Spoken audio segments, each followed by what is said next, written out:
Hi friends, welcome to honey Anu kitchen.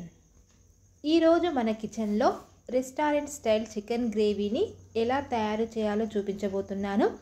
మనము రెస్టారెంట్కి వెళ్ళినప్పుడు రైస్ అయినా చపాతీ అయినా పుల్కా అయినా మనం ఆర్డర్ చేసుకుంటాం కదా. అలా చేసుకున్నప్పుడు దానికి కాంబినేషన్గా మనకు చికెన్ గ్రేవీ కూడా ఆర్డర్ పెట్టుకుంటాం కదా. ఆ గ్రేవీ చాలా సాఫ్ట్గా ఉంటుంది కదా. అది ఎలా తయారు చేయాలనేది ఈరోజు వీడియోలో చాలా సింపుల్గా మీకు చూపించబోతున్నాను.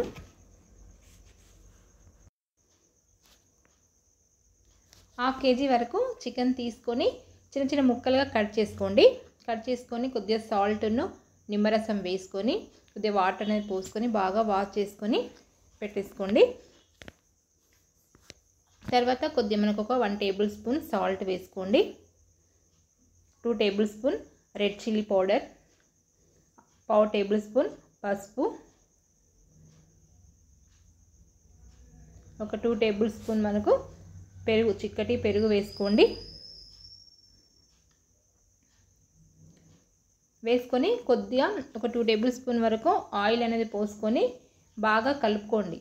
మొత్తం ఆ పీసెస్కు పట్టేటట్టు కలుపుకొని ఒక 2 అవర్స్ డీప్ ఫ్రిడ్జ్లో పెట్టేసుకోండి.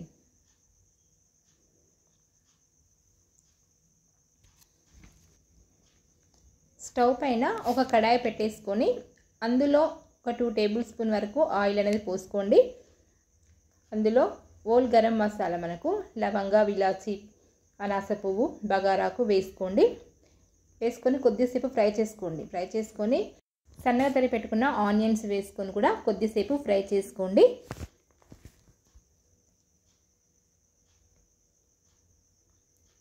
తర్వాత మనకు జింజర్ గార్లిక్ కూడా వేసుకోండి.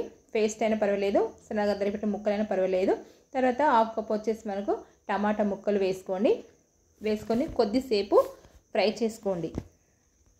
ఫ్రై చేసుకున్న తర్వాత కొద్దిగా సాల్ట్ అనేది వేసుకోండి.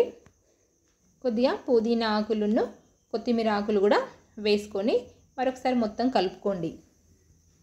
కలుపుకొని స్టవ్ ఆఫ్ చేసేసుకొని పూర్తిగా చల్లారనివ్వండి. ఇలా పూర్తిగా చల్లారిన తర్వాత ఒక మిక్సీ జార్లో తీసుకొని అందులో వేసుకోండి. ఇలా వేసుకున్న తర్వాత అందులో 2 టేబుల్ స్పూన్ మనకు కాజు పౌడర్ వేసుకోండి. కాజు వేసుకున్నా పర్వాలేదు, కొద్దిగా మిక్స్ చేసుకున్న పౌడర్ వేసుకున్నా పర్వాలేదు. వేసుకొని పేస్ట్ లాగా చేసుకొని పక్కన పెట్టేసుకొని అదే కడాయిలో ఒక 2 టేబుల్ స్పూన్ మనకు ఆయిల్ అనేది పోసుకొని మనకు ఓల్ గరం మసాలా వేసుకోండి. వేసుకొని ఒక 2 గ్రీన్ చిల్లీ కూడా వేసుకోండి. వేసుకొని కొద్దిగా ఫ్రై చేసుకోండి. ఇలా కొద్దిగా ఫ్రై చేసుకున్న తర్వాత మనం గ్రైండ్ చేసుకున్న మిశ్రమం ఉంది కదా, ఆ మిశ్రమాన్ని ఇందులో పోసుకొని ఒకసారి మొత్తం కలుపుకోవాలి. ఇలా మొత్తం కలుపుకున్న తర్వాత అందులో కొద్దిగా వాటర్ అనేది పోసుకొని ఒక 5 మినిట్స్ మీడియం ఫ్లేమ్లోనే ఉడకనివ్వండి. ఇలా ఉడికిన తర్వాత అందులో మనం తీసుకున్న చికెన్ పీసెస్ ఉంది కదా, ఆ పీసెస్ని కూడా వేసుకొని మొత్తం ఒకసారి కలుపుకోండి. ఇలా కలుపుకొని ఒక 10 మినిట్స్ మూత పెట్టేసుకొని మీడియం ఫ్లేమ్లో ఉడికించుకోండి.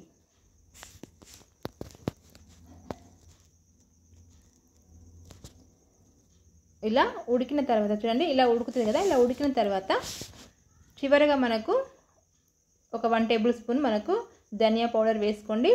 ఒక 1/2 టేబుల్ స్పూన్ మనకు గరం మసాలా పొడి వేసుకోండి.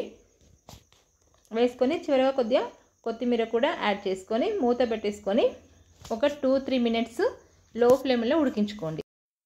చూడండి, ఈ విధంగా మనకు పైకి ఆయిల్ అనేది తేలుతుంది కదా. అలా తేలినప్పుడే మనకు కర్రీ అనేది ఉడికిందని తెలుస్తుంది. తర్వాత స్టవ్ ఆఫ్ చేసేసుకొని వేరొక బౌల్లోకి సర్వ్ చేసుకోండి. అంతేనండి, జ్యూసీగా సాఫ్టీగా ఉండే restaurant style chicken curry thick గ్రేవీతో మనకు రెడీ అయిపోయింది కదా. ఇది మనకు రోటీస్లోకైనా, బిర్యానీలోకైనా, పుల్కాలోకైనా అస్సలు మీరు చెప్పనక్కర్లేదు. టేస్ట్ మాత్రం అంత బాగుంటుంది. ఒకసారి మీరు ట్రై చేయండి. మనకు రెస్టారెంట్ స్టైల్ మనకు చికెన్ కర్రీ మీరు ఇంట్లోనే చాలా ఈజీగా ప్రిపేర్ చేసుకోవచ్చు. ఈ వీడియో మీకు నచ్చినట్లయితే లైక్ చేయండి, షేర్ చేయండి, సబ్స్క్రైబ్ చేయండి. Thank you for watching.